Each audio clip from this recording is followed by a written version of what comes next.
Hello and welcome to SEGA News Bits Extra. I'm your host, George, and with me is Barry. Happy to be here. See, this time in this intro, I just played it safe. It worked better. That was nice. The first bit of news we're going to talk about is, well, this is actually a long bit of news, but Project Judge Eye or Judge Eye in Japan is going to be called Judgment in the West. And Judgment does not have an E in it. And even in the notes, I put it with an E, so let me take that right off. They also showed a trailer. It was on that Kind of Funny game showcase. And one big surprise, which didn't surprise me at all, because when I played Fist of the North Star and then I saw the English dub, I was like, Judge Eyes is going to have an English dub. And bam, it had an English dub. The first game since, well, I guess Fist of the North Star, and before that was the first Yakuza game. Their game got an English dub and binary domain, I guess. So it's going to come out summer 2019 in English, and it's going to be called Judgment, exclusively on the PS4. So what are your thoughts on the name being so generic, kind of like Shinobi or Outrun or, the other games Sega has? They're just one word. What do you think about Judgment? I thought it was interesting because when the title was announced, people were going, I wonder what the reason is that there's no E. And then I looked it up and I'm like, wait, there's no E because Judgment doesn't have an E. And yeah. And so it kind of taught me how to spell the word, because I went back into our news stories and changed it, because I was like, even I would have made the mistake if someone didn't bring that up. But I don't know, I like the name. I think the goal is to make it so it's not super Japanesey. Like, I think they want more than just people who are like into imported games to try this, thus the English dub, thus the simple title. So it's not called like Judge Romance of the Sparkle Courtroom, or something like that. No, I agree. And there's a lot of people out there that won't play games with subs because they're like, I want to see the graphics. I don't want to focus on reading. And so this is an experiment, I think. I think if it becomes popular here, they're going to do it on Yakuza. And I know some people don't like that. They think it'll ruin the game. But like Sam Mullen said on Twitter, this is going to have two separate dubs. So, I mean, you could play it in Japanese or in English.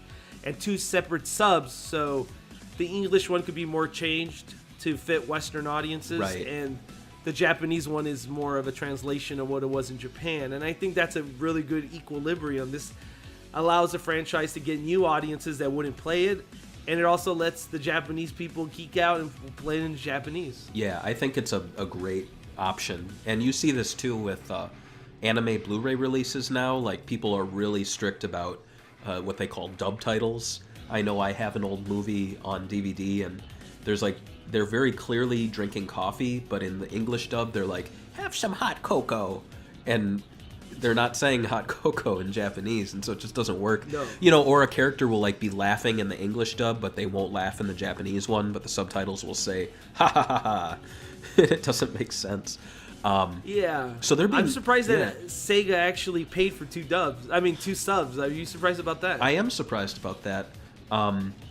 It's a lot of money to throw at this. I also, and this is completely unrelated, I did notice for Shenmue 3 that Corey Marshall is recording his lines, so that's going to have English and Japanese as well. Sega's really thinking about the mainstream audience. I think they've already seen how popular these franchises can be in the West, so it's exciting.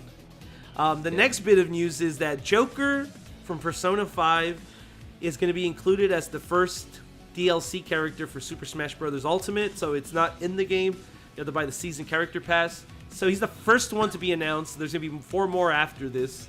And when we close up the story, I'll give you my other 4 characters that are going to come out. I'll tell you them, before they come out. Okay. So what do you think about this? Did you see this coming?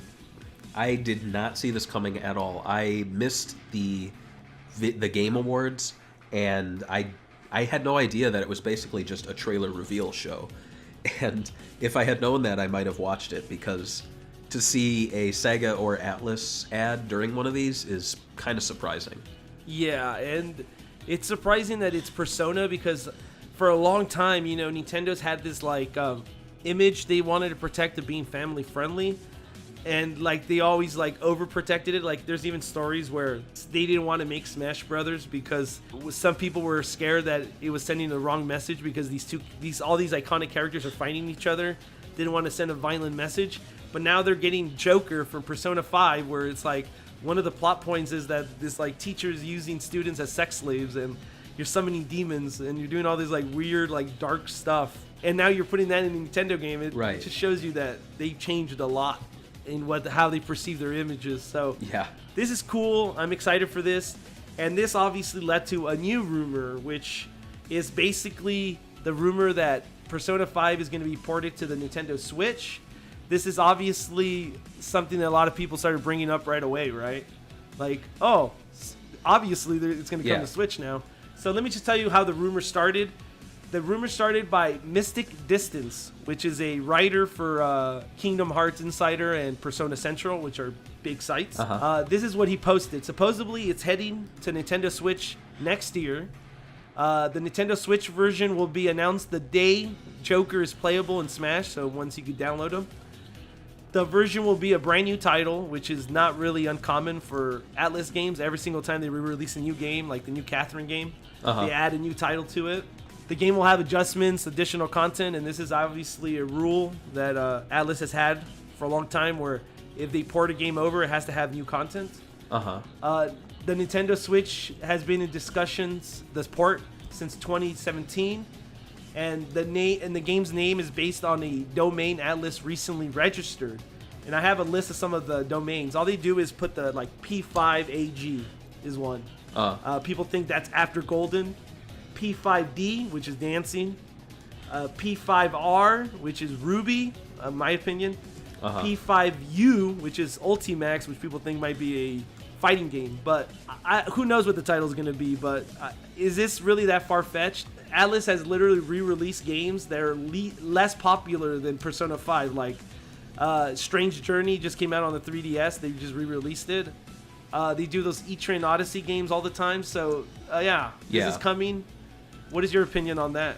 I think it's good news. I know a lot of people who don't own PlayStation 4s get really upset because they don't get a lot of good games.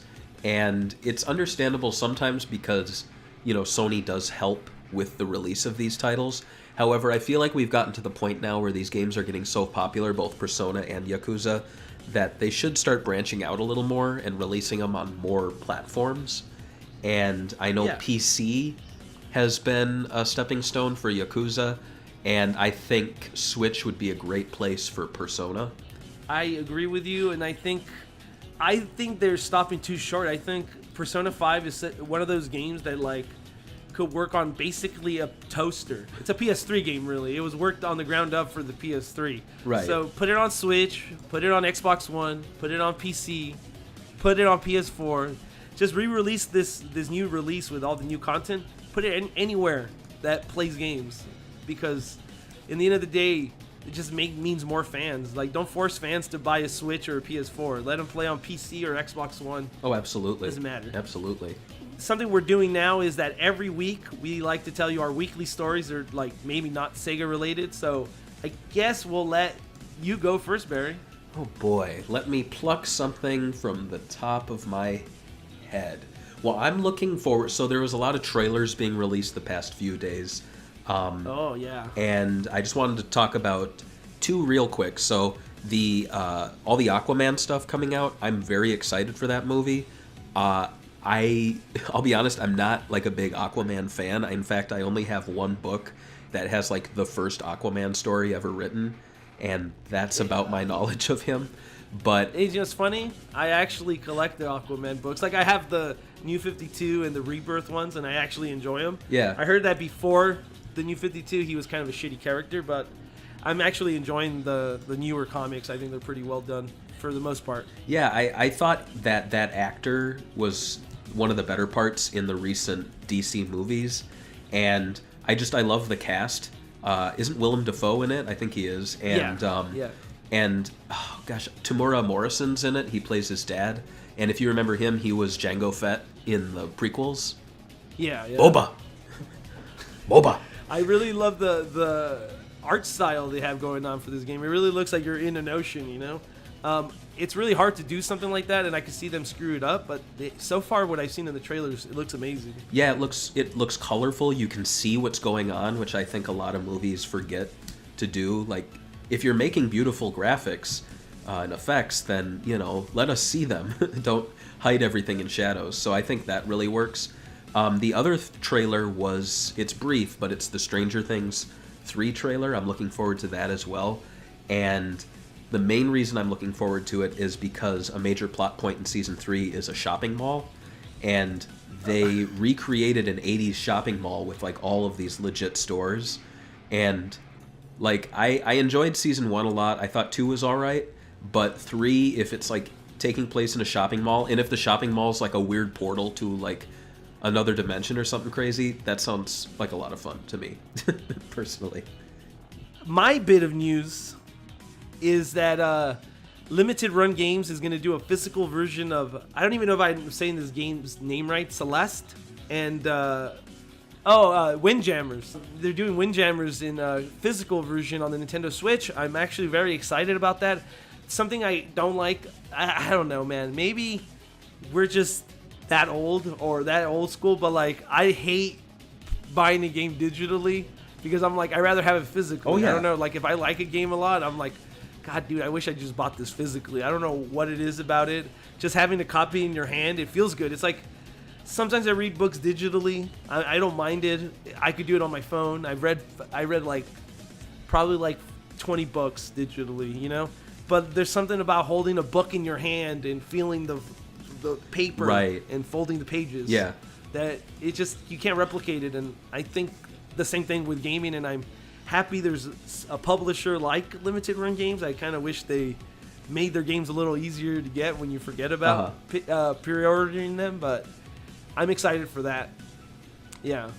Anything recently that Limited Run Games has put out that you picked up? I bought the Double Switch. Oh, yeah.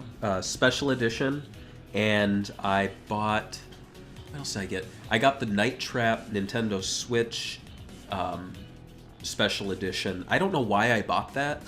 Special edition? But I think it was just an impulse buy, because, you know, I don't own a Switch yet, but I think it was just the items in it looked really cool, and I just wanted to, you know, show my support for those games because I really like the FMV stuff that they're releasing. I think it's really cool. There's a Night Trap group on Facebook. It's a private group, and the developer, who we actually interviewed, Tyler, on the Swing and Report show, he just, you know, it's not like he's going through all these like hoops for all these different companies. He'll just flat out be like, hey, I'm working on a new game. You guys could probably guess what it is. And then he's like, here's some high-res screenshots. Like, he just shares development stuff. It's great. And he's been really open with this game, and it looks fantastic. Like, just the video quality that they've been able to produce from. And what I really like, too, is that people who pre-ordered the Double Switch, I think any game, any version of the game, will potentially get original production materials. So you could get like a contract for one of the actors. You could get a photo like from a Polaroid from the set, call sheets.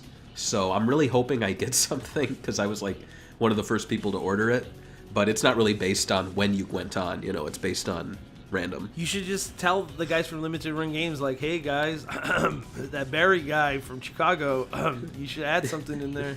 It's funny because like one time they messaged us when something was sold out, and they told them to tell them that who we are in the ticket, so we could get in front of line. And I didn't want to do that. I felt bad. Like, can you imagine all these other people in line, and like they're like, oh, this guy has a Twitter account that posts shitty memes, so now he gets ahead of me. It's like, oh no.